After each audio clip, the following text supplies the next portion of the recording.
and welcome to the First Watch podcast. My name is Drake. I will be your host for this podcast. I will be joined by a rotating group of friends who come together and discuss their first watches, whether they be from the 1920s, the 2020s, or anything in between. Now, this is going to be a spoiler heavy podcast, so if you haven't watched the movie already, you could either do one of two things. You could either, one, join us for the conversation and decide whether or not you want to watch the movie for the very first time, or two, you can pause this podcast, go watch the movie for the first time, and then come back and join us for the conversation. Now, without further ado, sit back, relax, grab some popcorn, and enjoy the combo. Hello, and welcome to another episode of the First Watch podcast. It has been a minute, but we are back with yet another episode. This time for a Christmassy movie that I tend to watch every year. This is a movie that I've had for a very long time, that I've loved for a very long time. I don't, from what I understand, Vikash had not seen it all the way through from start to finish.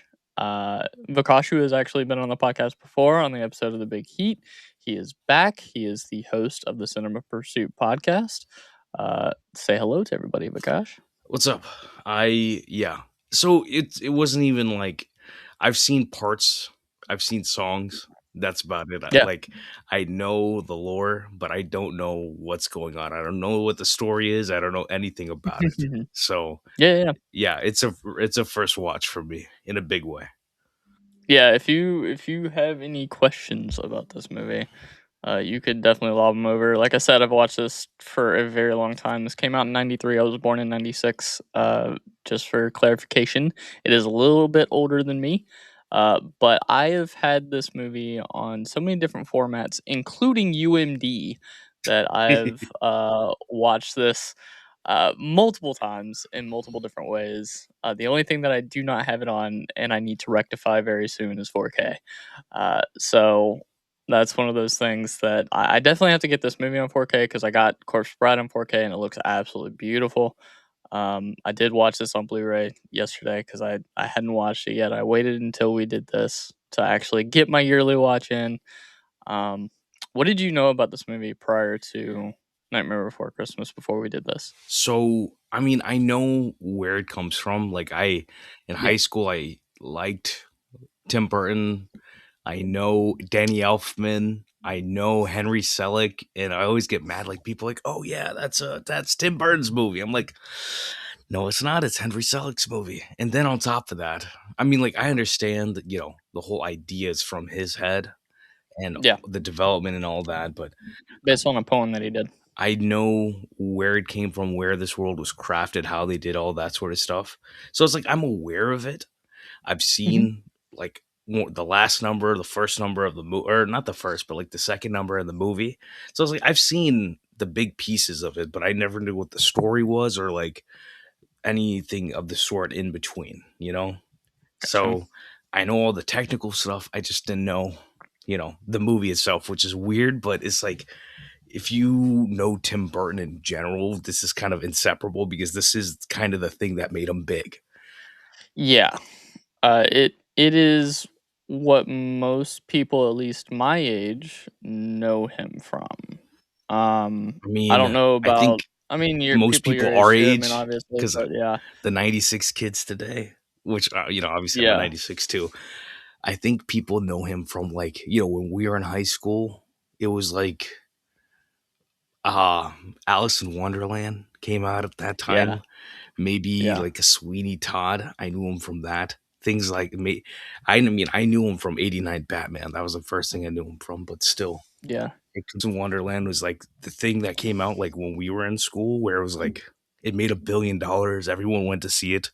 I wasn't a yeah, fan, but '89 Batman, Sweeney Todd. He made a bunch of Charlie and the Chocolate Factory. People know yeah, like yeah, yeah, our yeah. age people, they know him from that. Like the new one that they Yeah. made with Count Dooku as the dad and all that stuff. I mean, Yep. it was a weird movie.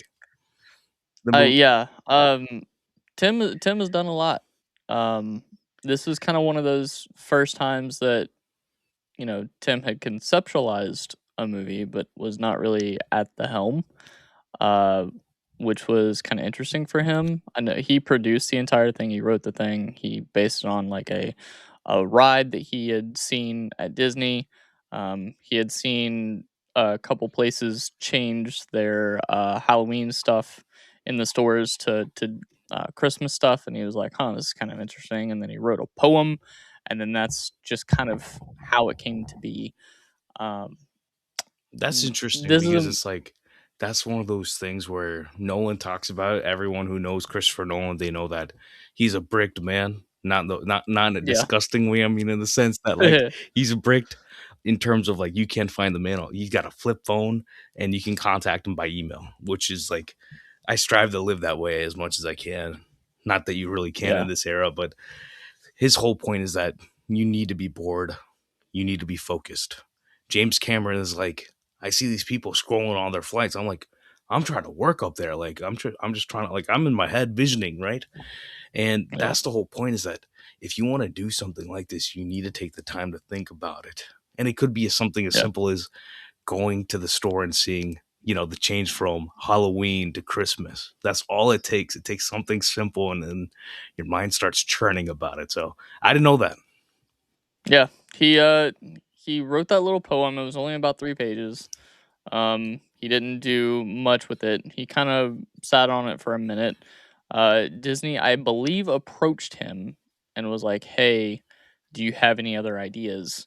I think this is after Corpse Bride, if I remember correctly. Um, Because I know he was in school. I know that part of yeah, it. and he was like, "Yeah, I've kind of got something. Let me see, what I can conjure up here." And he ended up, coming up with this idea. He wrote this relatively quickly, within a couple weeks. Um, but most of it was actually like done while they were doing this for 3 years, Yeah. because it took them 3 years to do this. A lot of the stuff was kind of figured out, as they were going, mostly between the conversations between him and Danny Elfman, who is the, composer for all the music, obviously, and also the singing voice for Jack Skellington, um, because, what's his name could not sing, to save his life. I can't remember the guy's name. I should remember it considering, Chris Sarandon, But Chris could not Sarandon is sing. also like, for anybody who doesn't know, he's in Princess Bride. I think that's the Princess biggest Bride. thing. I mean, Yeah. technically he's also I in literally Psych. watched it this week and I can remember. Oh, wait. Wait. Hold on. Little tangent. Hold on. What? Yeah, What Chris episode of Sarandon's in Psych is Psych. he in, dog? He has like a nice little earring, if I remember correctly. He plays like a Oh, Ashton Bonaventure. Oh, he's the shit. guy who I'm a gets murdered fucking at the idiot. and then Kristen Baranski plays his wife. Like he's the guy in the plane that dies. Yeah. I remember. It's a Yeah, great yeah, yeah, yeah, episode. yeah. It's a great episode. Or wait, no, wait, hold on. Cause Is that episode or is he playing no, the rich yeah, guy that was no, getting no. murdered? Or like Wait, no, hold on, almost hold on. where No, this is the beginning. This is the wait, no, is it the beginning? because Hold on. they have to like devise all the ways of like how to say like kill him so they can save him, but they're actually ending up helping the killer trying to kill him. That for I'm anybody literally listening, don't they're like, remember. what are they talking about? No, I'm going on a tangent. This is my fault now. I'll look at it later. 2010, so it's got to be about season 3, season 4 maybe. Hold on, I got it. It is So yeah, nah, don't worry about Think Tank. it. Yeah, it is. It's the Think Think Tank Tank. episode. Yeah, Okay, yeah. it took me a Right. second too. Oh yeah, the main guy He's the rich who's guy. yeah. Okay, cool. Anyways, that's done. Uh, so yeah, so he plays Jack Skellington. I did not know. Whenever I was watching this movie as a kid, I don't really care who's doing what. I'm just there for a good time. I'm there for the colors, the animation, which is fucking insane. Claymation, really, Yeah. is insane. They're doing 24 different poses for each second that they're shooting because it's done in 24 frames per second. So imagine how many fucking shots they have to do just to get 1 minute. And I think Imagine how many that's times why they like have the to do movie that. itself is so innovative in the sense of how you're moving the camera, the shots you're getting, the fire, like the compositions themselves. because like the whole point of doing animation is to make sure that the animation feels real in a sense, Yeah. where it's like, Yeah. oh yeah, you would just do this shot in this specific scene, but the whole point is that when you were doing this in like 1990 to 93 or how many ever years it was, it's not easy, and they did No. something innovative with that. Yeah. So it's They had so many. like Marley's about to do a whole Leica studio like retrospective on Yeah, his he asked on me the if I wanted to do it. yeah, on Yeah. the Real Lovers pod, and their work is, coming off of this. This is the basis for it. Yeah, I told him I was like, "I don't know much about Leica, so it'd be a great opportunity for me to, brush up on Leica and actually come on and start talking about it." They've got some great Um, movies, I'll tell you that. yeah. And the funny thing is, the guy who ran it, Phil Knight, or not Phil Knight, Travis Knight, he made the new Oh, He-Man so the Nike movie. guy? Yes, that's what I was getting to. Travis Knight, he directed Bumblebee. He directed a bunch of the Leica movies because he's the guy who runs it, and Yeah, his yeah. dad actually really is Phil Knight, who is the Nike guy. Oh, for real? So Oh, shit. I Oh, mean, okay. I was joking. no, dead serious. Like that's in Nepo Baby using his work for Yeah, something positive. Like going into animation and all that, like stop motion is not easy. And it's a yeah, it's a true labor of love doing this stuff. yeah. And It like takes computer years. animation it's not easy, but it's still easier than this. You don't have Oh, to yeah. worry about every single frame. That's it's too much. Nowadays, I you can mean, I just go on a couldn't. computer and be like, "Oh, this character's 10 Yeah, go in frames. Blender. This is this person. This is," because in Into the Spider-Verse, different characters, depending on their world, are animated at a different frame rate. So it's like Mhm. they have a different motion to them. And Yeah, that's innovative too. But yeah, they can do it in a computer. This is not like little by little by little by little. But there's something good about this where it's like you feel the handmade feel of it. So there's like a yeah. tangibility to it where the beauty of it is also like that it's not perfect and it's not meant to be Mhm. perfect, even though they do a good job nowadays. I like the handmade feel of it. There's something else to it. It's like a Miyazaki movie. I mean, till like 2013 was pretty much hand drawn, and it's a great thing, but even the new work is great too. So I mean, I'm not complaining on anybody's end when it comes to the animation, how they do it, what they're doing, because everybody's trying to do the best they can and improve on it. Yeah, and it's like, what am I trying to say? So, this movie, they had to, what was it, 180 puppets for 60 different characters. They had 3 different body types, um, for each one. Yeah, There's 60 different characters in total, which if you look at this movie, it kinda makes sense. yeah, There's a lot of moving parts. yeah. In Literally, a good way. figuratively, whatever. Yeah, Yeah, yeah, in a good way. It's great. Um, I kinda wanna touch on the cast for, like, 2 seconds, because it is ridiculous. You've got Danny Elfman obviously doing the singing voice for Jack Skellington, like I talked about before. and Um, composing, creating all the music, like yeah. We've got Catherine O'Hara playing Sally, which is awesome, because they had obviously worked together on, so many Beetlejuice. different things. Beetlejuice, all these great things that she's done in her career. She's worked with um, Tim Burton quite a bit, so she was completely on board. Glenn Shaddix played the mayor. Ken Page, who sadly I think died this year, played Oogie Boogie, which his performance as Oogie Boogie is Great. absurd. It One of the best performances as a kid. Like I didn't really, I couldn't really discern between a what I could justify between a good performance and a bad performance in a movie. I couldn't yet. But every time I looked at Oogie Boogie, I was like, damn. It's like there's something about Oogie Boogie that But I I think those are like. the best performances. You can tell. I mean, you can discern between a good and a bad or the greatest performances they shine in general. Which I think Yeah. when it comes to voice acting, I think it's very easy to tell in a sense where it's like I could think of. The Incredibles and be like, "Oh, the guy who plays his boss, I don't know who that actor is, but he is great at doing that." He's got this Yeah. like stern voice. Yeah, yeah, it's like it's the perfect voice for like an annoying guy that you just want to punch in his face, right? And then you go to Yep. Edna, right? And that's Brad Bird playing Edna Mode, and Yeah. that's another perfect voice. Everyone has a perfect voice in that movie. Yeah. It's like Elastigirl's like, we're gonna leave the saving of the world to the man. Come on, girls. Like it's perfect, Yeah. so Yeah. I think all these are perfect. I think see Yeah. we this is an era where they could have anybody pretty much for the most part. You didn't have to have Chris Pratt as Mario, you know? Yeah. Yeah. And Yeah. I prefer this era of like voice acting to I what it is I now. do too. I do too. Because like Because Paul it's like Rubens is actual in talent. this. Like Pee Wee Yeah. Yeah. Herman I is in was this. literally about to say that. Yeah. But He plays Locke. Like it's he's one of the it, 3 trick-or-treaters, but and it's not it's such a because cool thing. he was big or something like that. It's just he's friends with Tim Burton, Yeah. It's not like, oh, the studio was like, oh, you got to put Pee Wee in this or something. So Yeah. it's just he's a great voice actor. I don't even think most people realize that Pee Wee Herman, Paul Rubens, is in this movie. I didn't realize until like yesterday, and Oh, I've watched this a million times. I mean, I knew because like I said, I've looked through it, I know about it and all that sort of stuff.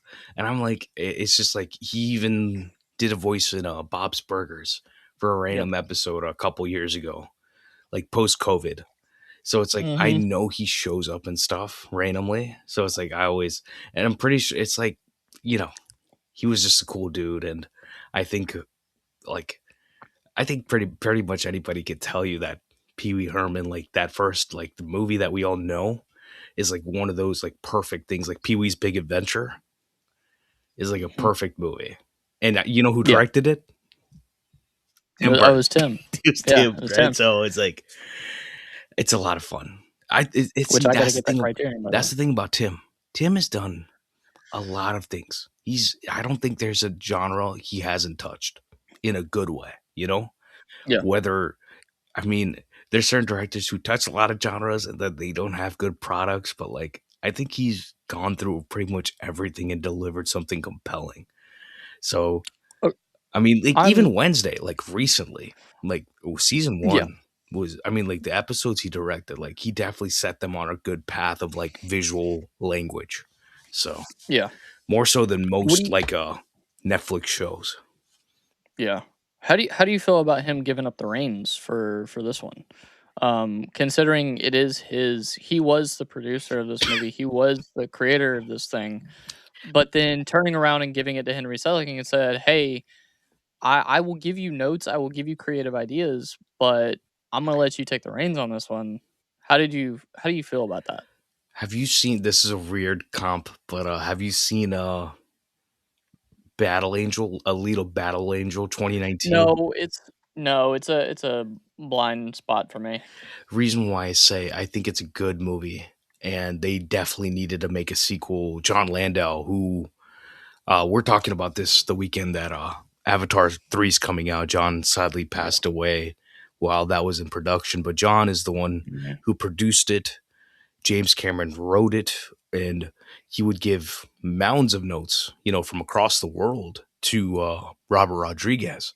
And the thing is, I think it's great. I think that in the same way, Nightmare Before Christmas, yeah, of course he had a guiding hand with Tim, but I think it's good because Henry made it, not because Tim made it. It doesn't feel like a Tim Burton movie in that sense, even though people might engage the style of the movie as being, Tim Burton's. But I think that's still it's the animation. It's like there's a creative voice there, but it's not his. Ultimately, I think it's more Danny's voice, Danny Elfman's voice, and it's more Henry's voice. And ultimately it's everyone working together to be like, we're cooking this gumbo essentially. And the gumbo just tastes great because everyone has their unique inputs. And I don't think Tim could have directed this, in my opinion. That's fair. I don't know if he should have.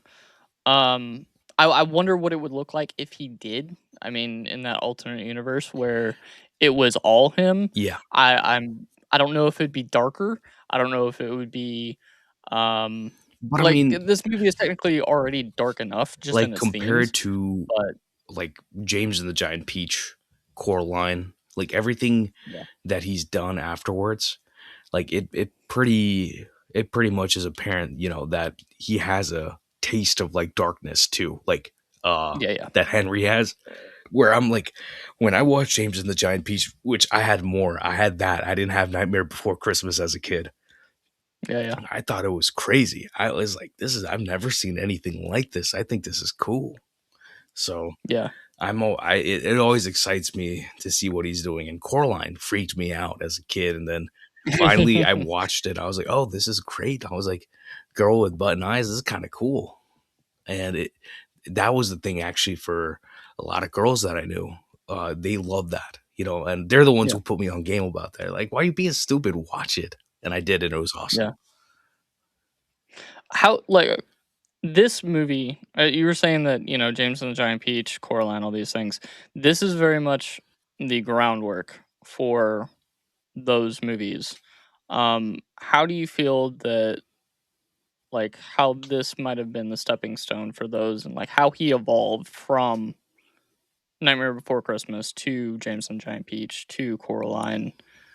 Do you feel that this is a different, like, voice in the way that he does a lot of things outside of his other live action stuff I think, I mean, are you talking about for at least for for Henry? I Tim mean, Burton? for Tim Burton, I mean For Tim Burton. I mean Coraline, James and Zion Pete. That's all Henry Selick. But for Tim, I think it is different because yeah, like there's no more musical. You know, there's musical Yeah, true. elements through his movies, and you know those are still not him. It's Danny Elfman doing that, right?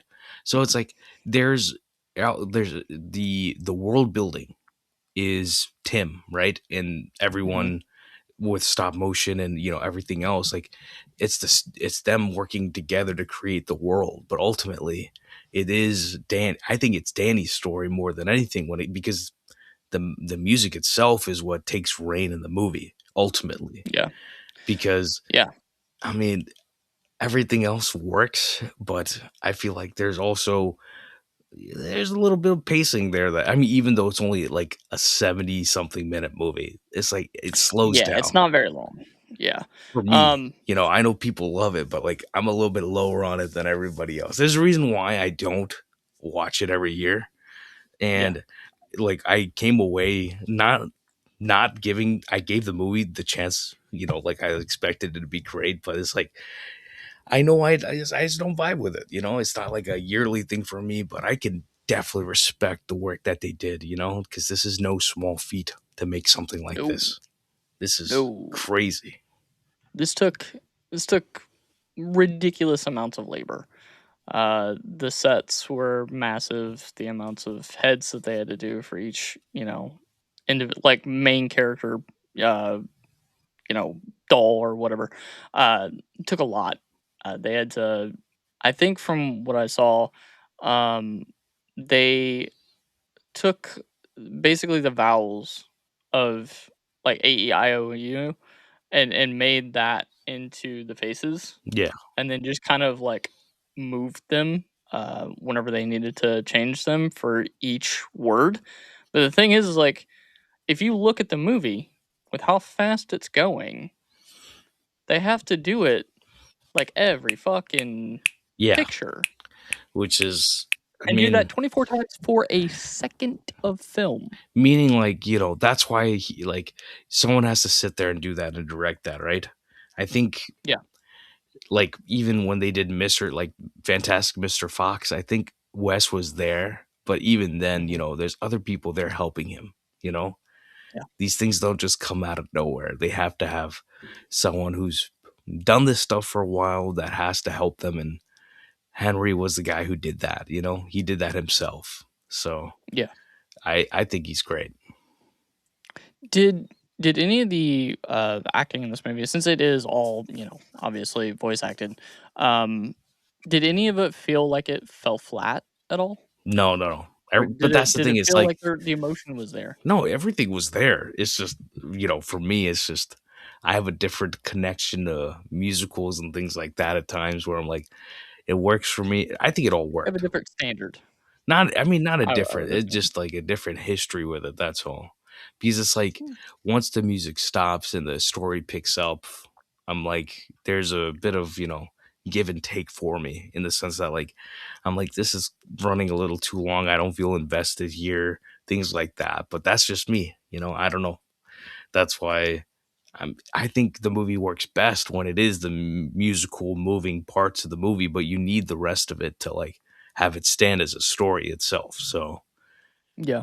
I think the voice acting hits, and that's why the movie works. Like, and that means both like for the lead at least, Chris and Danny, and then Catherine O'Hara, she does her own thing, and I think she's great. I think the character work and the way that they created her character, I think that was fantastic. And her having like the whole creative part of like her being a character who can like jump out the window and then like sew herself back together. I'm like, that's awesome. Like, give me 10 more. Like, this is cool. Yeah. And Yeah. that's like an enduring idea of creative, like why don't we have more characters like this in animation? Yeah. I really like Sally. I love pretty much all of the characters. There's very few that I'm like, yeah. Very few like I guess aspects of this movie that I'm kind of soft on. But then again, like I'm very biased about this movie. Yeah. I like I said, I've watched this every year. I know pretty much every line to this movie if I were to turn it on, right? I could not even be paying attention to the movie. Oh, and if I hear one line, I know where I'm at in the movie. Yeah. Like that's how I am, right? Um, I don't know. I just this hmm, it's very hard for me to look at this at a somewhat objective lens Yeah. because of my biases. Like it's it's easier for me to talk to you about it because you're watching it all the way through for the very first time. I am curious to know what you think about the music in general, as it is like rather iconic, like Christmas music technically. Um, I I know mean, that's weird to say like I have because it friends who is like have every year.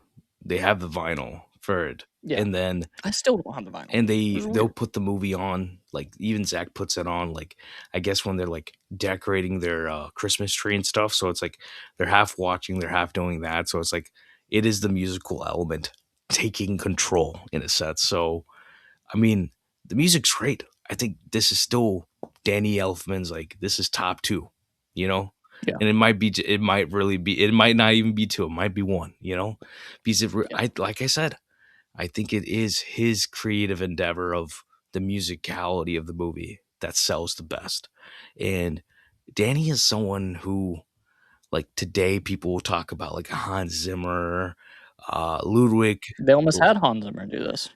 but Hans couldn't have done this. This No, pre Lion King, and I know where he was in his life. Knowing he was on the Deacon's Pod, so I know where he was in this era, and this wasn't for him. And yeah, Danny no, has a musicality. He has his band. He has the regular stuff. He's done The Simpsons. He's done Spider Man, Batman. He's done everything under the sun in a sense. But I still think this is some of his best work because it is a musical. And like how is no one giving him money again to do another musical? Honestly. And I'm like, y'all don't understand. And there's fans for this. It doesn't like Netflix gave money to Henry Selick to make Wendell and Wild. Give Danny Elfman, give somebody money to do this because it would be awesome to see him do this again. yeah. Well, I was but like I honestly told you, it'll probably be like some big cast of like voice actors and all that stuff. But I'm like, come on, still give me this. yeah. This could be awesome. I was honestly shocked by his singing voice. Yeah, I didn't know he had that kind of singing voice. I mean, I knew that he was the singing voice for Jack several years ago, but I didn't know that there was one person doing the regular, talking and then another doing the singing, which honestly kind of makes sense if you have someone who can't sing. But I didn't know it was Danny fucking Elfman. Yeah. For me, that's like the most regular part because when it comes to like Indian movies, they never sing. Like the actors can't sing. But like I was just talking to my dad about this in the car on the way back home yesterday. That oh, wait, yeah, yesterday. I can't think right now.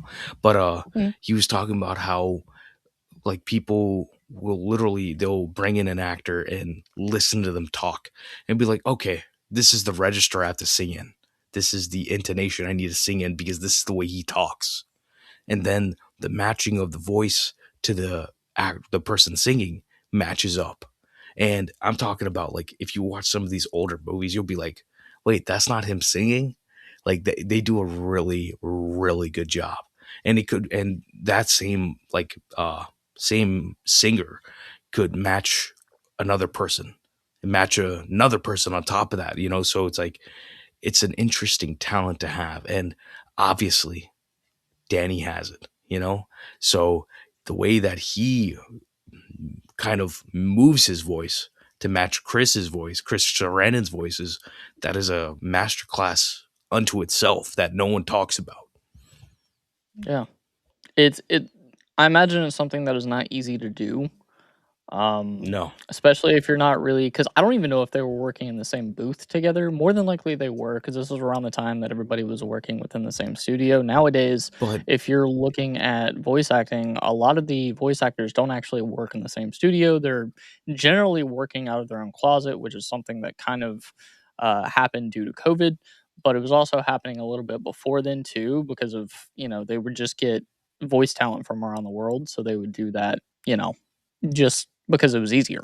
Um, so if you weren't really working with them in a booth and you've got to match them somehow, that's got to be hard to do, especially in the 90s when you didn't really have all the same type of technology that we do now. you don't really need technology to do it in a sense, you know? You just need talent, which is a Yeah, crazy thing to say because yeah, ultimately Chris would probably just have recorded his lines beforehand.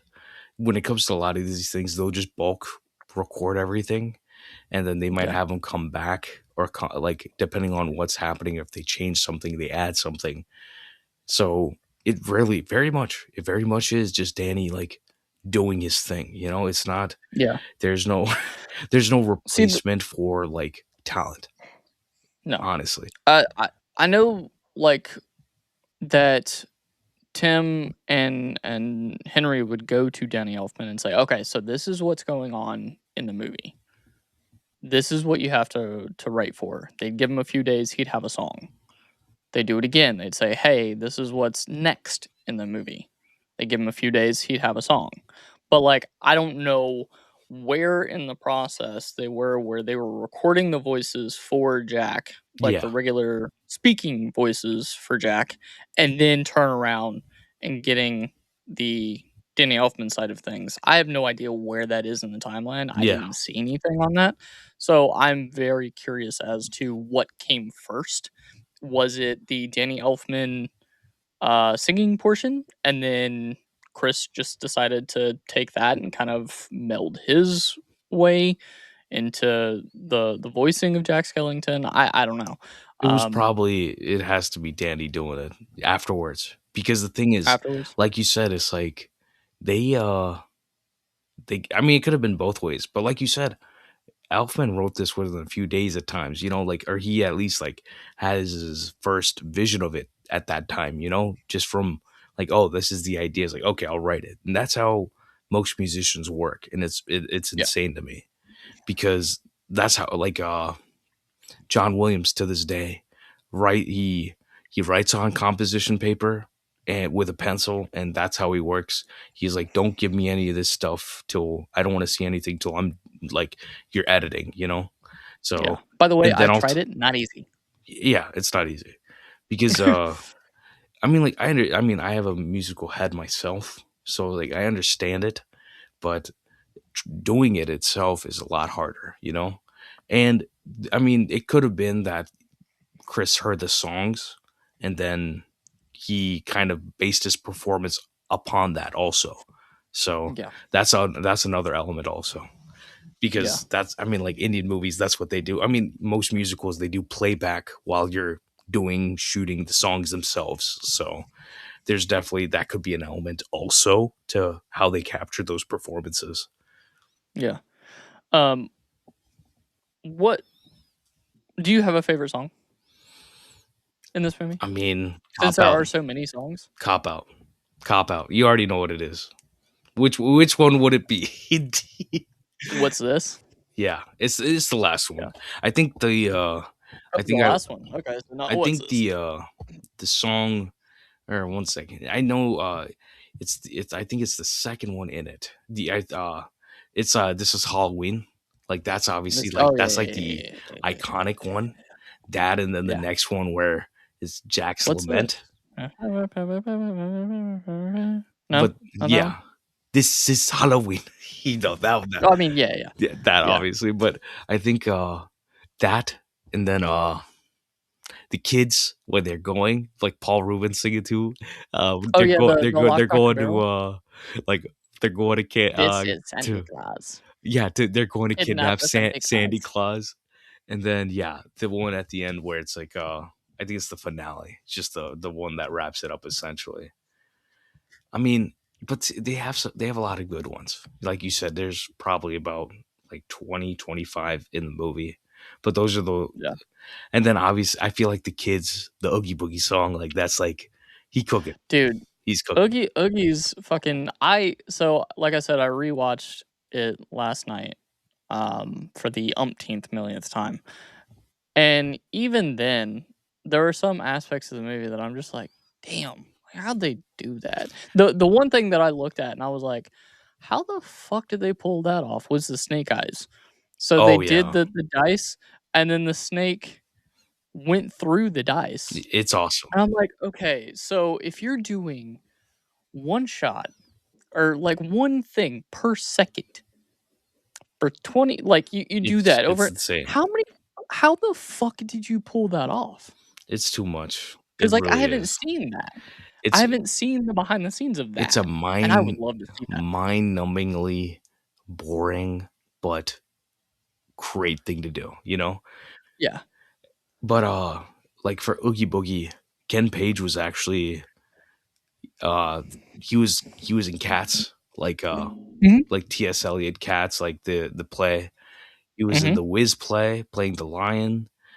Yep. He like Ken Page was like That's a lot, he dude. was a certified like Broadway legend, and they brought in the right person for that role, you know, and Oh my god, those are yes. the sorts of people you should have in this work, where it's like you might not know their work, but like if you look them up, like just killing it, you know, on the stage in a sense. Yeah. So yeah, big love to him, because they don't make they make them like that still, but it's just, you know, the connection of like going to Hollywood and, you know, that work happening just off of talent itself rather than like, you know, a relationship or hype or Instagram followers, you know, that doesn't happen anymore. Even though No. the funny in Heist to Lowest, Spike Lee's Heist to Lowest, there's a couple singers in that movie, and Spike was just scrolling on Instagram, found them, DM'd them, got them in the movie, which I love. I do Yeah. like that too. So because it wasn't like they were like big, they had big followings or something. You just found them, you know. So It was organic, yeah, which is dope because it doesn't happen that often anymore. yeah. Apparently, producers are more looking at numbers than they are actual talent, It's like, oh, 3 million which annoys me. followers. I mean, they look at talent, but like the the uh the Instagram number matters. You know, it became a factor, Which it never should. because it's like Like, come on. nowadays I look, I'm like, oh, and I don't mean this in a bad way. I'm like, oh, Elle Fanning is in you know, she's in all these things, Hey, and hey, hey, hey, hey, be careful, tread lightly. hey, I'm not done with my sentence. I'm just saying, like, you know, she's in Predator Badlands. She's like our age. Yeah. She's in her upper 20s, and I've been a fan for a long time. But I'm like, are the studios considering like the online number also? And I think they are, even though I think she's one of the talented ones we have. Period. Full stop. Yeah. When's like, and her being in Sentimental Value, which I'm gonna watch, I think soon. It makes sense. I need to watch it. I need to She's watch it. Renata, like Skarsgård, like she's Mhm. up there with them in a good way. So Yeah. I'm glad she's in that movie. Yeah. I enjoyed her in Predator Badlands. She was my favorite part of Badlands. I'm not gonna lie. I mean, Um, but that's the whole point, is that she's so charismatic that she's like, she's the perfect person to play that role. Period. yeah. Okay. Um, Obviously the musical aspect of this movie is kind of its like core. Yeah, Um, there's the actual songs, like the musical aspect, but like the score itself is actually quite decent as well. Like but that's what I'm saying. Like, the Danny always backtrack. cooks. Danny. Yeah. I can almost guarantee Danny's about to score Sam Raimi's new movie. You know, I yeah, I'm curious to see if he's actually doing Survivor, because I get. that's the name of the movie, right? Is it Survivor? I don't know if It's the that. one that's coming out in January, right? Yeah, it's the movie that's like, or it's like Rachel McAdams and Dylan O'Brien on an island. Which I'm so excited for. I'm Yeah, I saw going the to go see. trailer finally, and I was like, okay, that's what they're doing. I'm like, this is better Misery plus like Castaway, essentially. I'm like, this is Yeah, fun. I like this. I can't wait for yeah. this. I'm all in So, on that one. like, I think I'm like 99% sure that he's gonna do it, because Sam and Sam Raimi, Danny Elfman always work together. Tim and Danny Elfman always work together. So that's kind of a no brainer in a sense. Yeah. I think the score is a perfect mix of like the dark eeriness of a Halloween and then the joyous upbringing of Christmas. Yeah, Like I don't eh, I think Danny is probably one of the only ones who can really do that in the way that he did. I'm starting to think back at like some of the composers that have done other movies. I don't know I think if they'd be able to pull off, other you folks know. can do it. It's just the fact that he is the one who who was able to do this, and he's also the one who's singing, and he's also the one Yeah. doing all, like, he's the only one who can put all these things together and do it, specifically. Yeah. Yeah. So, I mean, there's no you can't discount the effect he has more than everyone else. That's all. Yeah, yeah. And I'm not, you know, necessarily doing that. It's just like I don't see anyone else doing this score. I Because it's don't see anyone else doing this like I movie. said, Hans Zimmer doing this. It ain't gonna happen. It ain't gonna work. No. No deal. Yeah. There's no way. There's no That's way. all. It's not gonna fit the same way. It's not gonna feel the same. Um, Yeah.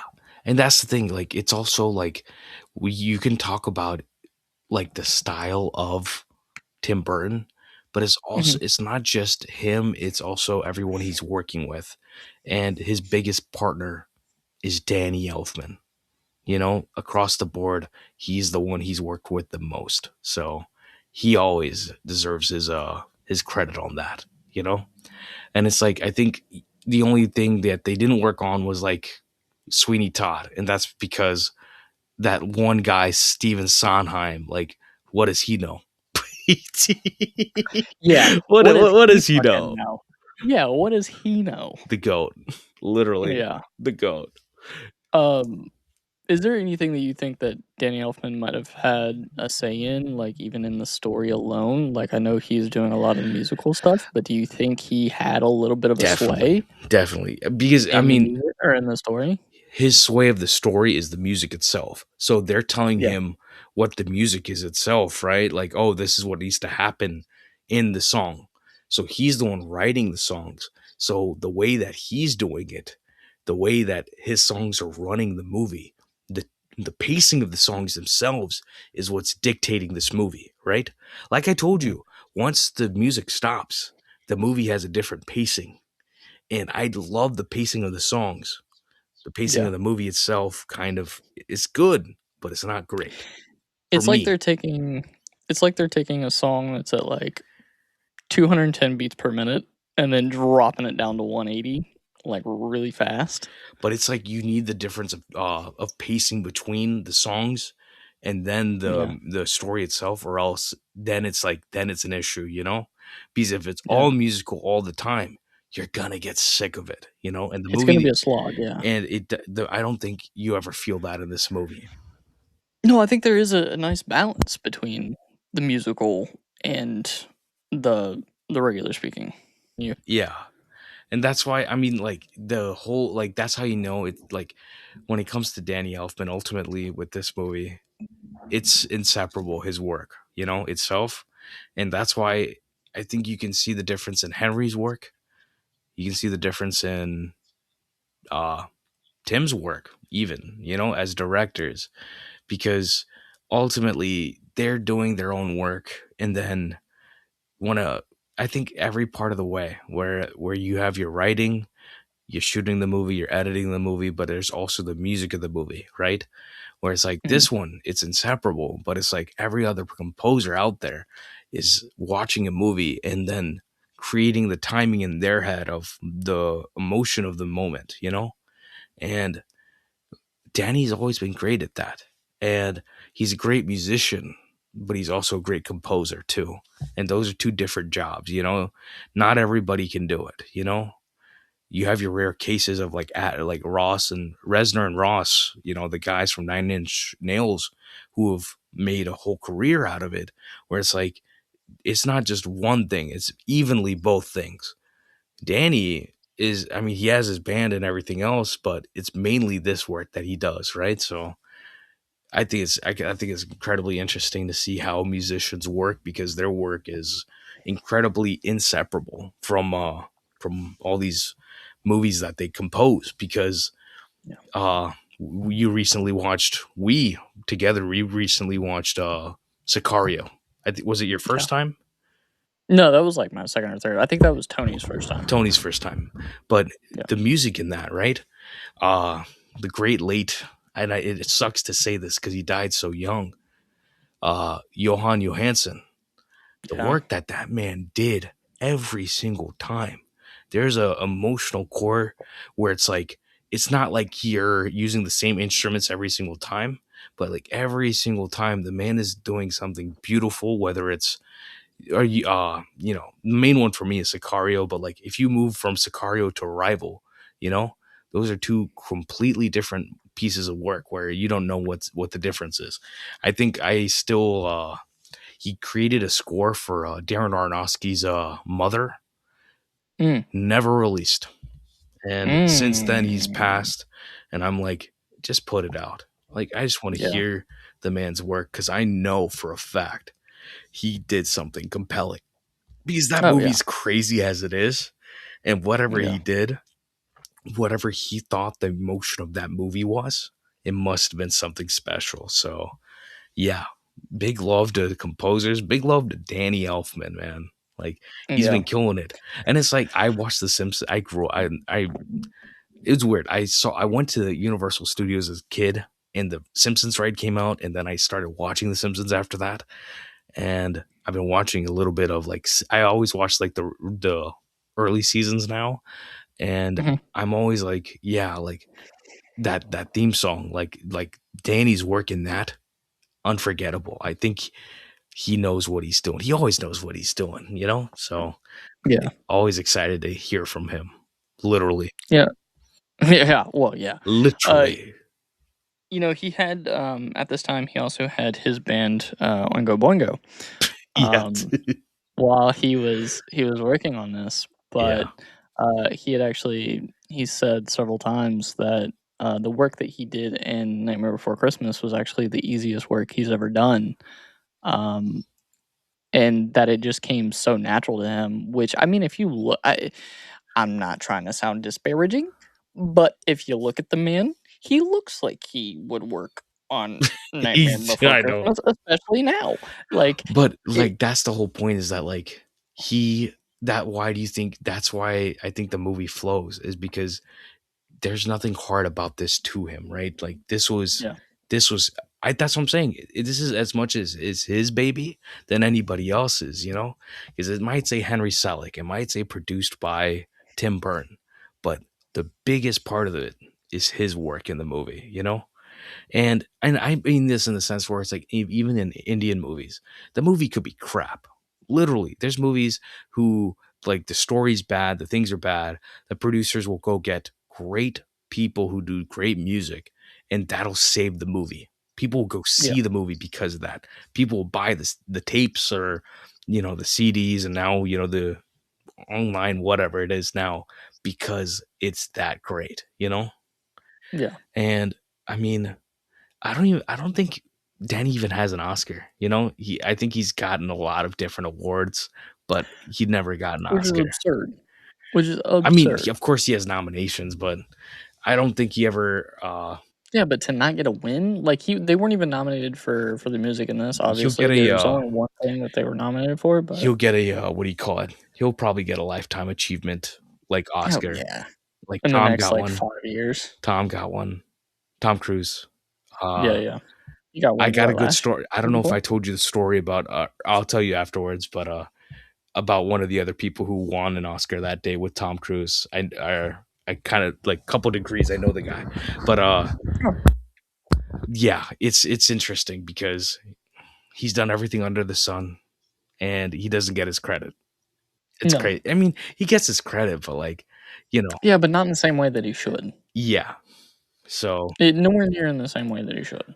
but I think this is like the greatest argument you can have for why you need creativity. Mhm. Where it's like the man literally like he has a kind of an illustrious like life itself, and I think that no matter what your inspirations are, I think there's like things that mix together, that Yeah. your musical taste is not like anybody else's, and then to cultivate that into something else is even crazier because Mhm. like Ludwig talk about sinners this year, right?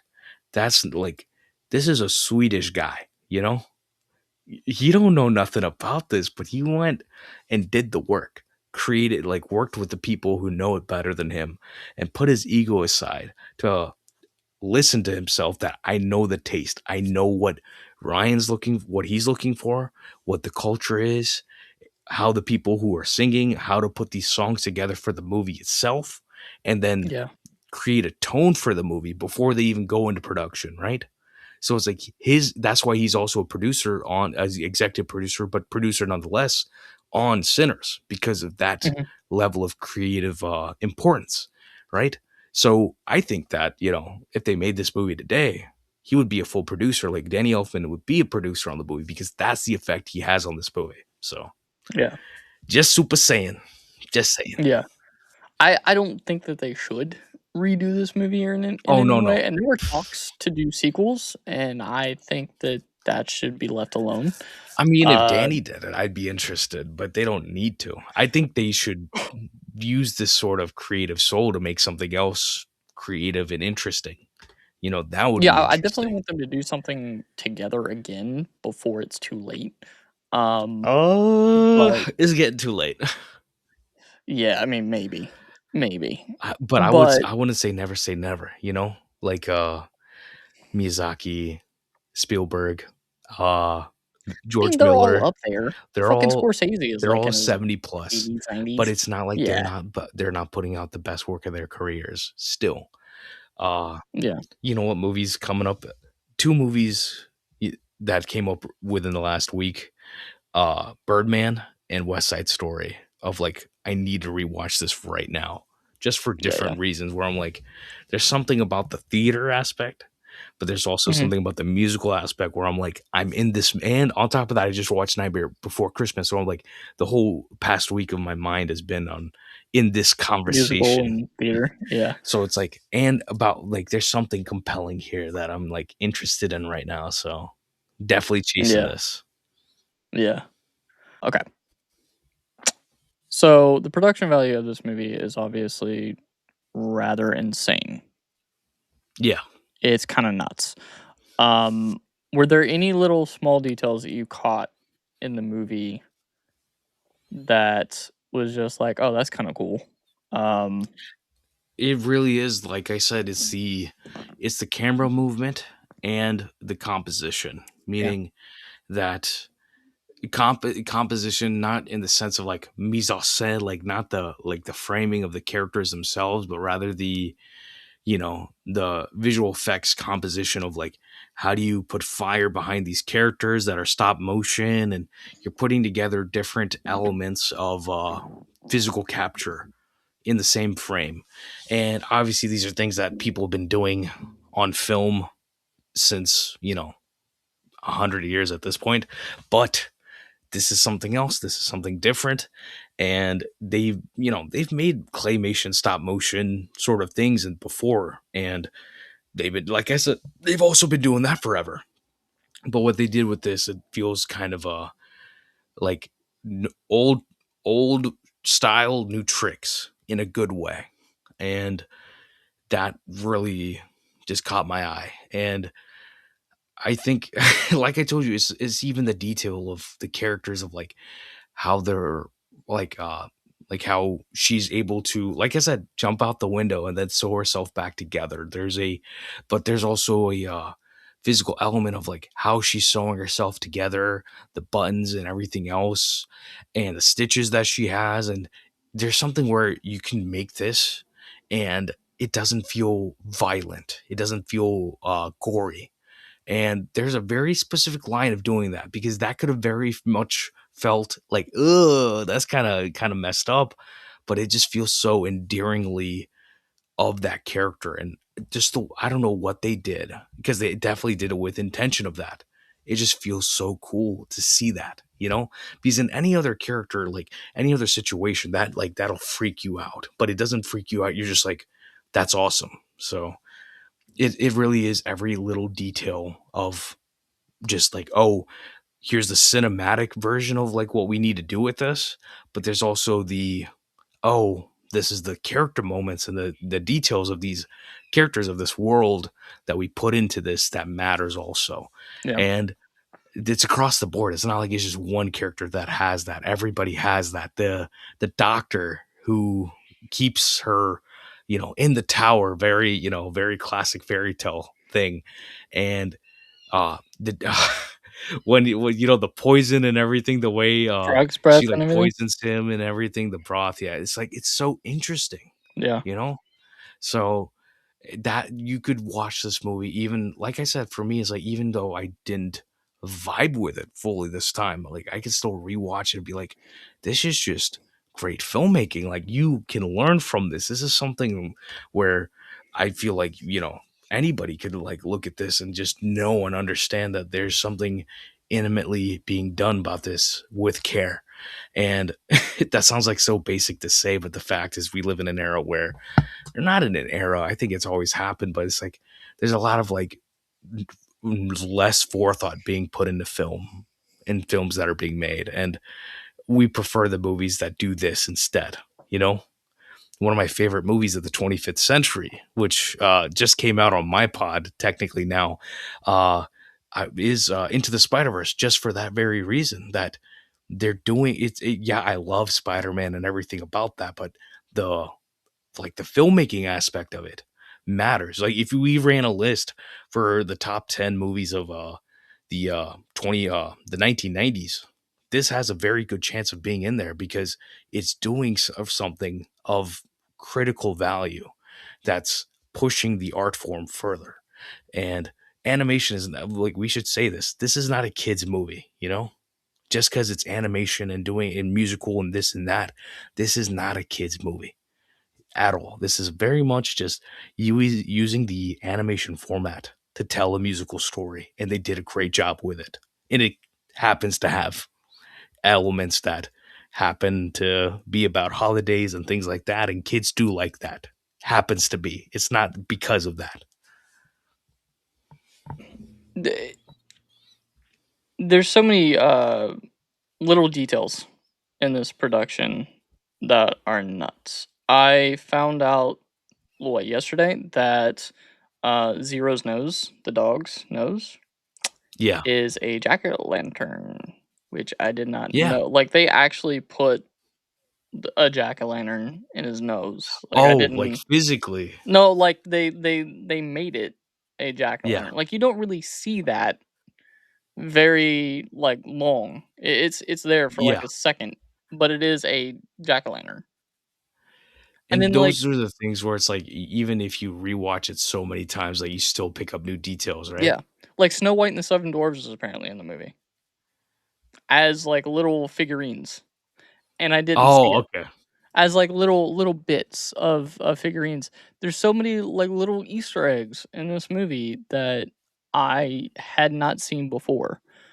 Um, they were just trying to play, like, little homages to a lot of the movies that came before them, in this movie, and the medium actually allows them to do that because they can make these little clay figurines, even though it probably took even more clay than what they had, and I'm curious as to who they actually worked with in order to get all of this clay. I don't know if it was with, someone like Aardman who did, Wallace and Gromit and stuff like that, but, uh it's really cool that they could use this art form and, like, still put little Easter eggs that you would normally only see in, like, hand-drawn animation because it's easier to do it that way in hand-drawn than it is in something like this that actually takes physical labor.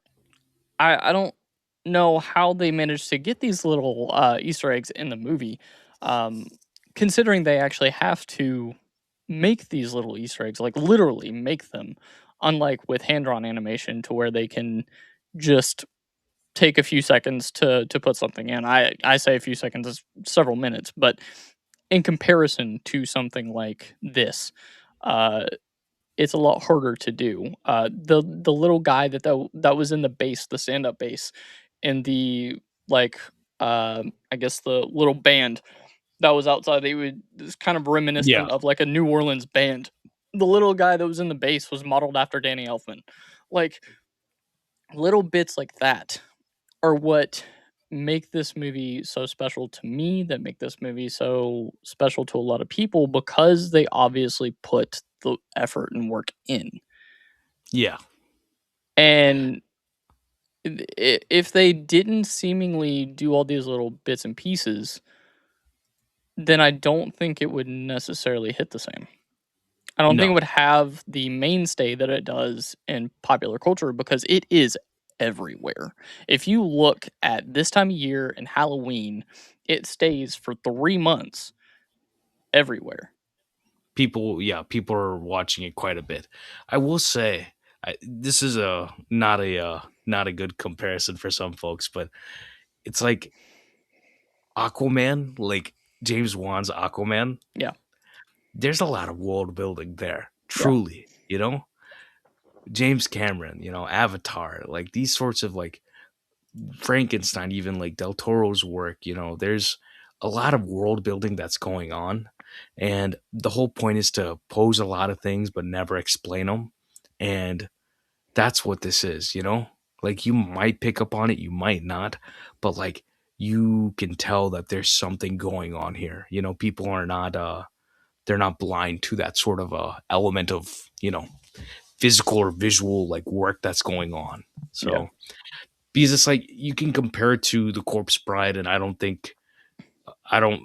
mean to say it's bad. It's not bad by any means. I think I might like Corpse Bride more than this as a yeah, story, but I think there's more like TLC, there like love and care that's put into Nightmare Before Christmas than Corpse Bride, even though both are great. yeah. That's fair. Um, you said that this isn't necessarily like something that you would um put on all the time. Is there anything that you look at and you're like, I'm kind of good on that? Like you don't necessarily like it about this movie. I think it's just not me, put it that way. Like, Okay. there's certain people where it's like they like this sort of tone, and it's just not like, at this current point, I don't think there's a single movie where I'm like, you know, stuck on an island. I'm taking a Tim Burton movie. There's not a single one in my book, you Yeah. know? And that doesn't mean that I haven't seen all of his work, because I have, but it's just not my thing. And I think there's something where people need to realize that you can respect people's work, but also not be the biggest fan of it, Yeah. and that's very like I'm not saying, I'm not trying to pat myself on the back by saying it, but I'm just saying that's like the most objective way to live. You can't say that everything is, your thing, and I don't think people should live that way, like we all have taste, and like Tim Burton has a taste, Danny Elfman has a taste, everyone has a taste, and you can respect it, but it also isn't your thing, like I can say objectively that like Killers of the Flower Moon, Martin Scorsese's Killers of the Flower Moon is a good movie, great movie, but it's not the right way to tell that story Nope. because of the era we live in and the fact that it should be someone of that community telling that story. And I think it's more of a horror movie than anything, that the person you love, the person you fell in love with, is the person who's also trying to kill your family and take all the stuff, all of the money and everything from you, right? That they value the money more than your love, even though they try to act like they don't, So it's like, I think that's interesting, Yeah. And it's not like, and that's not me, disparaging Martin Scorsese. It's just, I think that if me and Marty were talking, he'd agree, there's nothing about that. It's just you have to remove yourself from these things sometimes. That's all. Is there? And same thing with Tim. Yeah. Tim's got a career of good movies. Like Beetlejuice is another one where I'm like, I rewatched it, or I know I watched it for the first time, and I'm just like, I'm good. Yeah. I can respect it, but it's not my thing. Is there anything that you would change in this movie to kind of better suit your No, like taste? Is there anything that no, could change not it one for bit. you if it were to? Nope, No. nope. Because I'm not Tim Burton. I'm Yeah. not Henry Selick, and I'm not Danny Elfman. Yeah. Yo, where are the women at this rate? I know, right? Okay. Oh, this is the only time I'll say something thirsty. Is Catherine O'Hara. Like this character is like Sally. one of the like Sally's like one of these like it's like Mary Elizabeth Winstead in Scott Pilgrim or Yeah, something yeah, like yeah. that. It's like an iconic character where I'm like, I understand the hype.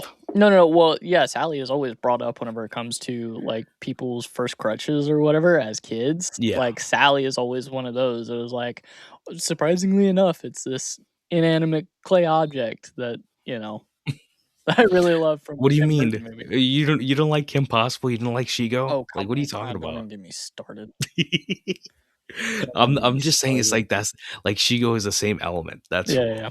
yeah, yeah. Usually I ask like we talked about this whenever it comes to the big heat and everything. When it comes to older movies, I ask the question of does it hold up? But we already know that from this Yeah, movie. We are already well aware of that because of the fact that it is so culturally relevant even now. Like I was saying, it is everywhere, right? You can't escape this movie even if you tried at this point. but the thing is that they don't want to make. See, the problem is that nowadays they're like when it comes to holiday movies, they're not making any classics anymore. No. You know, So no one's like we were gonna do the Christmas drop, which I right, mean, as of now, we're not doing, but we'll yeah. talk about it still when we talk about our favorite Christmas movies. Is that there's an element to these movies, to holiday movies specifically, movies that you rewatch. Why do you come back to them? Why do you? I'll pose you one question. Why do you come back to Nightmare Before Christmas every year? It's a bit of a comfort movie for me. Um, I do have a lot of fond memories watching it as a kid.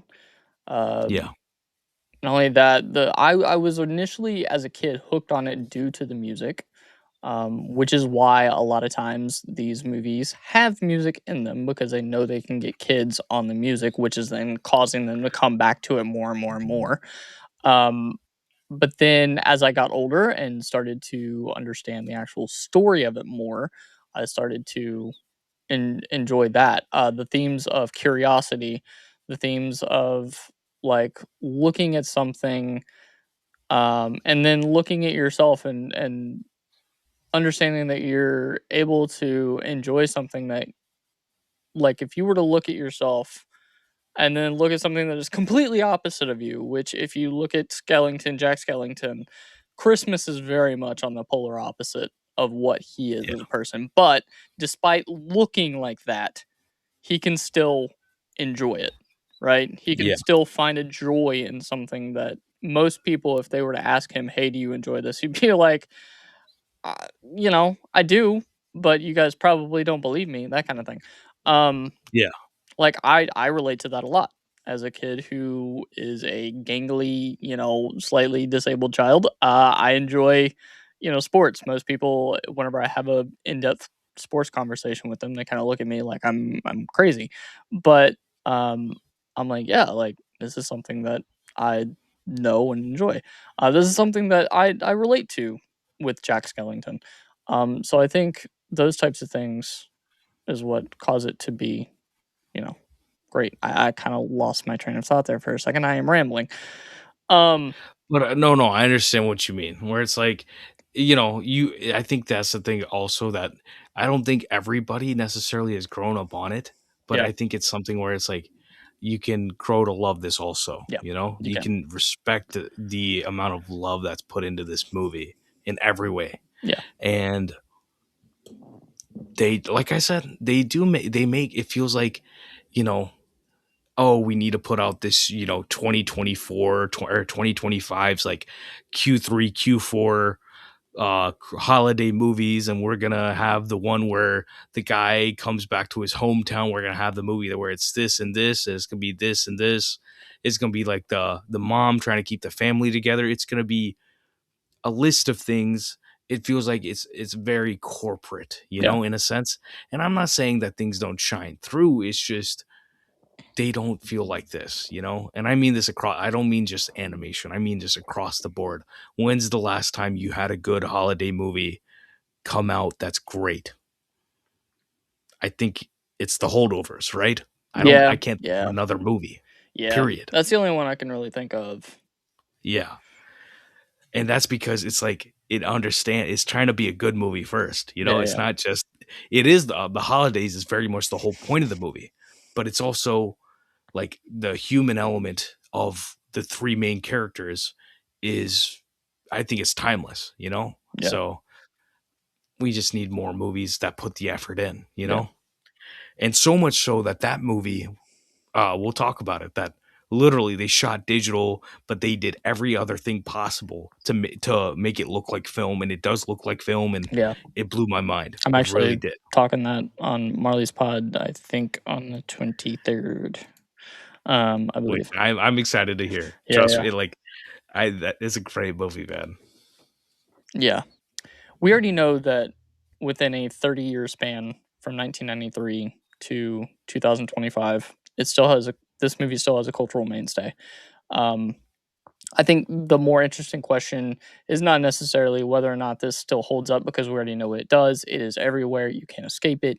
I think the question now is, do you think it'll hold up within 50 years from now when we are well past um, our ages and we're Yeah. getting into a couple generations removed, to where our grandkids are approaching this movie. I think ultimately good good cinema, good anything perseveres because people keep talking about it, people keep sharing it. So it'll definitely still be around, but you know, we live in an era where it might be someone scrolling and they'll see the video of this. It won't be what you want, it won't be the movie. Maybe they'll have to go to the movie afterwards. And I don't mean that to be a negative thing or a sad thing. It's just the era we live in. And I think people don't give, the younger generation enough credit that they can't sit there and watch movies. It's just they have to be movies like this that are so compelling visually and with everything else they're doing that it's begging to be watched, to be experienced, because this movie, it is an experience in the biggest way possible. Okay, so I do like to look at the Oscars and whether or not some of these movies that we talk about have actually been nominated for Oscars, won Oscars, whatever. Uh, as of late, as far as all of these episodes go, we've had it to where either they've had little to no nominations or no wins whatsoever, and this is yet another example of that. There was only one category that this movie was nominated for, uh, which was visual effects. Now, without looking at the uh, the list and who I already won, know the answer. This is who 1993, won? right? Yeah, it is. You know who Jurassic Park. won? Yeah, it was Jurassic Park. Yeah, it, bro. I don't think you understand.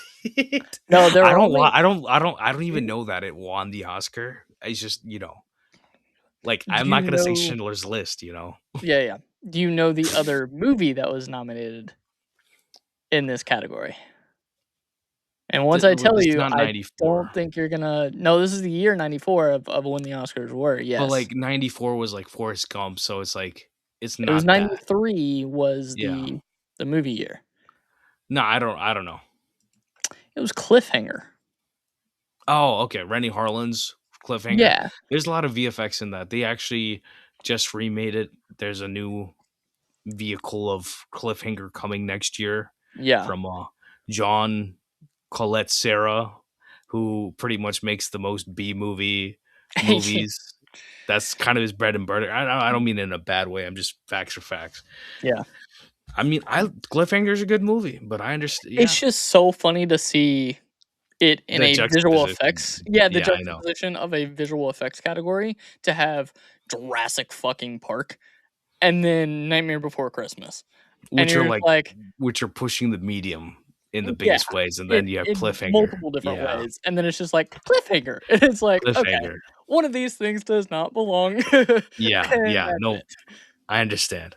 I feel like Truly. they did that just to put another movie in the category so it doesn't look like there's 2 movies battling each other out. Because there was one other category for this year where it was only 1 movie or 1 person, and they obviously won the Oscar because it was the only, uh, thing nominated for that category. I can't remember which one it was. I saw it for, like, a split second. Um, but yeah, like, there was only 3 movies in that category, which I could have swore there was better things that you could have easily put in that category, but, I you know, mean, whatever. Cliffhanger has 3 Oscar nominations, so I Yeah, mean, it's yeah, also a thing of like hype. Like no one made anything like that before the way they made it. you yeah, know? And I think that Cliffhanger still holds up. I think they yeah. recently just put out a new copy of it, like a 4K. Mhm. And it's just like one of those fun movies. But even then, this is 93. I think I like maybe Last Boy Scout, Tony Scott a lot more. Yeah, I think Cliffhanger is one of those Razzie movies where it's like the movie also got some hype on one end, but it also people didn't like it also. So I yeah. think it's always interesting. Do you think that, they should have gotten in, like, at least a music nom? I mean, put it this way, I don't know if they They had didn't. songs and all that, like music and songs. It's Original song, yeah, it's a thing, I'm looking at it right now. Yeah, then they most definitely should have had at least two, not Yeah, even because one. They like, should have had two. the movies currently in this list, Philadelphia has 2 slots, Poetic Justice has a slot, Beethoven's Second has a slot, and Sleepless in Seattle has a slot. Like, what Hype, I'm sorry, like, hype. It's I all hype. know that I know it is. Look, Who listen? People don't listen to any of that anymore. no, Honestly, and they listen to this. I've already stated that I have a bias. I do, but But come even on, then, but but come even on. then, yeah, like I'm talking about just a cultural legacy. This is what's holding up. Yeah, There's no question about that. So I think, yeah, the Oscars, sometimes they get it right, sometimes they don't. And this time it's a mixed bag. And it's always good to know that a random movie like Cliffhanger has nominations. And yeah, no shade to Rennie Harlan. I think he's made some good movies. I think he knows what he's doing, but nowadays he's in a different era of life, yeah, you know? I don't think like if you look up his last 20 years, you're gonna be like, you went from making like Long Kiss Goodbye and all this stuff to like this. It's like that's what happens when you make one stinker, which was like Cutthroat Island, which we don't need to talk about because I don't want to dunk on the man, but just out of respect. Yeah. But yeah, Nightmare Before Christmas, man. This is truly one of those like core holiday movies, and I love. I mean, for me, it's always like the Home Alones and things like that, but this movie gives a tone, an audience, something that I don't think we've really seen besides like Tim Burton's movies. And I hope that people would be more. I think people are still this artistic. It's just it's maybe moved to like maybe like a YouTube instead. You know, people are able to do this themselves rather than go out and do it in a studio. So I would hope that we get something like this again, man. I mean, I hope so too. I don't know if it'll happen. I don't know if it'll happen to the degree that we get like this, like Like a big Nightmare Before budget, Christmas. yeah. Yeah. I you know, the argument could easily be made that Nightmare Before Christmas kind of helped influence something like Del Toro's what is it, Pinocchio?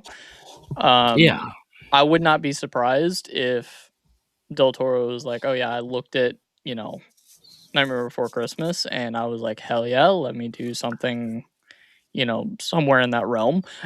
Honestly, if it wasn't for Nightmare Before Christmas, we wouldn't have gotten things like James and the Giant Peach. We wouldn't have gotten Frankenweenie. We wouldn't have gotten Coraline Coraline or anything or of Leica, yeah, honestly. anything of like a Fantastic Mr. Fox. Yeah, like there's this movie has a big relevance because this is like I told you, this is $18 million movie.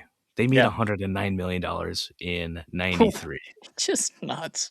It's because the the problem is ROI on you that is ridiculous.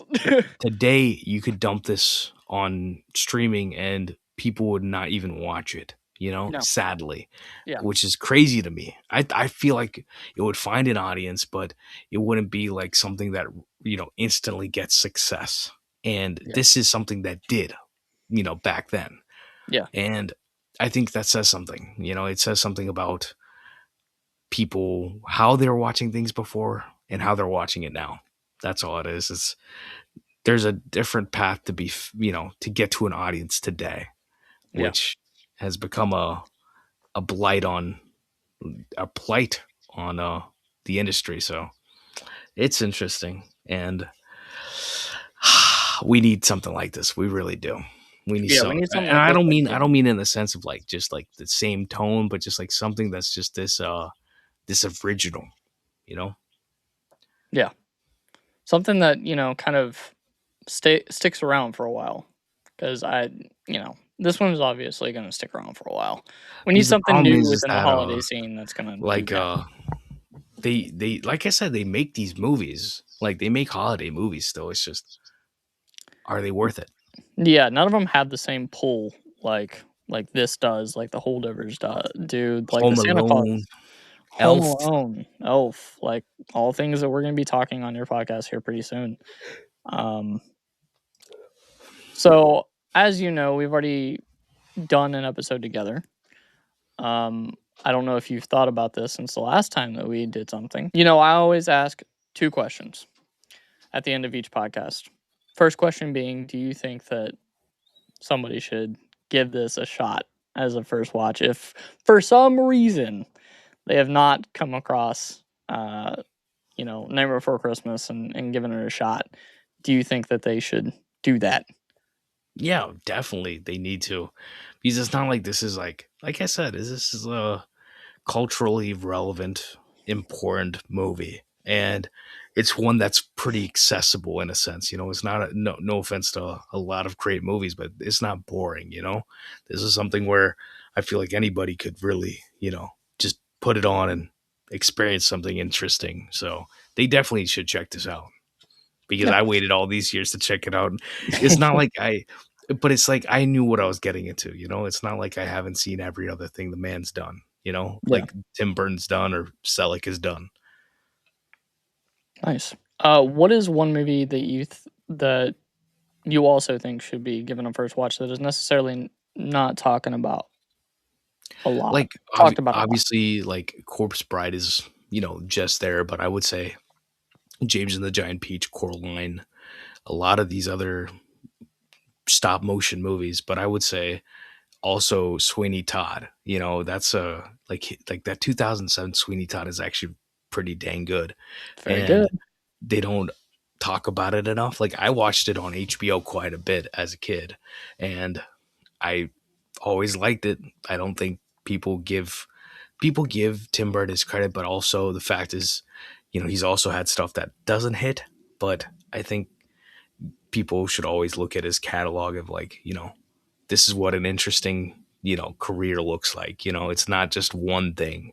Even though he's good at this one thing, he's also dipped his feet into different things and done things you wouldn't have imagined. Like, I don't think you could tell me that this is the guy who made like Charlie and the Chocolate Factory. I don't see the through line there of, like, why he's the guy who did it. Yeah. So, but only through line is that he has an imagination and he is able to use it at work a lot. That's all it is. Yeah. He can build worlds. So check out the worlds he builds. And I think like Edward Scissorhands and something like uh Sweeney Todd are things that are a bit removed at times from, like, the regular stuff that people know him for specifically. Nice. Well, Vikash, where can we find you? Cinema Pursuit Podcast. Google it, you'll find it. You'll have me linked below. That I'm around. Yeah. Yeah. You can find me. I'll have all the good stuff on there. I just figured I'd let you kind of pitch yourself a little bit. The worst thing I can do is pitch myself, because I don't feel that, like, I'm like, who am I to pitch myself? That's all. It's a weird. Yeah. I don't know. I'm like, self introductions are quite. I don't. They're not a part of my culture. Put it that way. Yeah, that's fair. That's fair. These people can describe you the best. I don't think you can describe. I mean, you can describe yourself to an extent, but I think people can describe you better than you can yourself. Yeah, that's fair. Well, this episode should be going out on Christmas, so when it Merry does, Christmas, Happy Merry Christmas. Everybody have a good day. Enjoy your dinners, enjoy your presents, enjoy your time. If you're going to the movies like my family does, go enjoy whatever movie you're going to go see. Marty Supreme, Marty Supreme, I Marty I Supreme. tried. We're getting Avatar. It's fine. I'll It's wait. not bad. That's not a bad thing. No. We're hitting one of my IMAX, favorite I memories believe. is seeing Aquaman on Christmas. Honestly, like, packed theater, such a Yeah. vibe. It was so good. If I can find a Marty Supreme showing today is the day that it actually comes out, the 19th. I will get the hell out of here and go. I But gotta wait till the 24th. It comes out on the 24th here, so I mean, I'll yeah, see it probably. I'll probably work on Christmas and then see Marty Supreme. That's actually a thing for me. I like working on Christmas when I don't have, like, anything to do, and yeah, then I go see a movie. And I've seen, like Wolf of Wall Street, Aquaman, Django Unchained. yeah, What's that? The Jungle, Jumanji. Like, I love a yeah, Christmas movie. I love seeing a movie on Christmas. So yeah. It's one of Christmas the is for things the that we do every cinema. year. We do Waffle House on Christmas Eve, and then we do movies on Christmas. So that's kind of what we do within our household. But Merry Christmas to y'all I hope, then. yes, I hope everyone has a Merry Christmas, a safe one at that. Uh, Everyone have a good day. Until next time, bye. Bye.